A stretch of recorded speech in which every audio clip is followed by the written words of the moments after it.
नया नया मुल्ला ज्यादा प्याज खाता है। यही कहावत आज के संदर्भ में पूरी तरह AR रहमान पर फिट बैठती दिखाई देती है। जिस देश ने उन्हें नाम दिया, शोहरत दिया, सम्मान दिया और अरबों की दौलत दी, उसी देश और उसी फिल्म इंडस्ट्री को वे आज कम्युनल बताने लगे हैं। सवाल ये है कि क्या यह सच्चाई है या फिर व्यक्तिगत असंतोष को वैचारिक जामा पहनाने की कोशिश हो रही है। Past 8 years, maybe, because the power shift has happened. You know, people who are not creative have the power now to decide things. And might have been a communal thing also, but not in my face. But I hear, like Chinese whispers. AR Rahman कोई साधारण नाम नहीं है। माँ तुझे सलाम, ये जो देश है तेरा, लुक्का छुपी जैसे गीत हर भारतीय की भावनाओं में बसे हैं। बच्चों से लेकर बुजुर्गों तक किसी ने ये नहीं पूछा कि गायक कौन है, मजहब क्या है। गीत देशभक्ति और संवेदना से भरे थे, इसलिए पूरे देश ने उन्हें अपनाया। लेकिन आज वही कलाकार कह रहे हैं कि पिछले 8-10 सालों में इंडस्ट्री में कट्टरता बढ़ गई है। BBC को दिए इंटरव्यू में रहमान साहब ने कहा कि इसी कट्टरता की वजह से उन्हें हिंदी फिल्मों में काम नहीं मिल रहा है। हैरानी की बात यह है कि जिस बॉलीवुड को वो कम्युनल बता रहे हैं, उसी बॉलीवुड में आज भी सबसे बड़े सुपरस्टार शाहरुख, सलमान और आमिर खान है।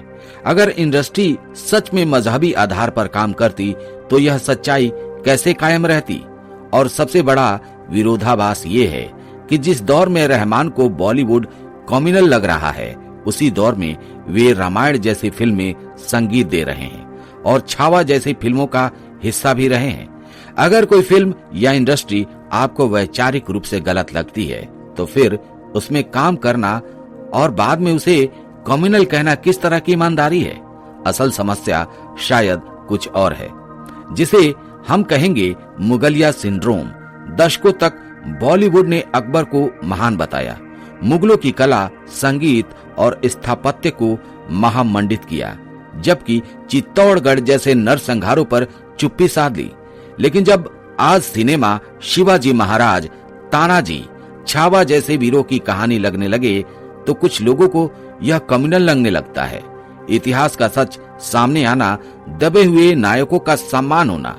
अगर यह कम्युनल है तो सवाल इतिहास से नहीं बल्कि सोच से जुड़ा है। बॉलीवुड वर्षों तक अंडरवर्ल्ड के प्रभाव में रहा। दाऊद इब्राहिम जैसे अपराधियों को ग्लोरीफाई किया गया, लेकिन तब AR रहमान जैसे दिग्गजों का मुंह खुला नहीं। तब न कम्युनल दिखा, न ही नैतिकता की चिंता हुई। इस बयान पर कंगना रनौत की प्रक्रिया भी आई है, जिन्होंने साफ कहा है कि उन्हें इंडस्ट्री में कहीं ज्यादा नफरत और भेदभाव झेलना पड़ा, लेकिन उन्होंने कभी पूरे सिस्टम को कम्युनल नहीं कहा। कंगना का सवाल सीधा था, जब मेरी फिल्म इमरजेंसी को आपने बिना देखे प्रोपेगेंडा कह दिया, तब आपकी निष्पक्षता कहाँ थी।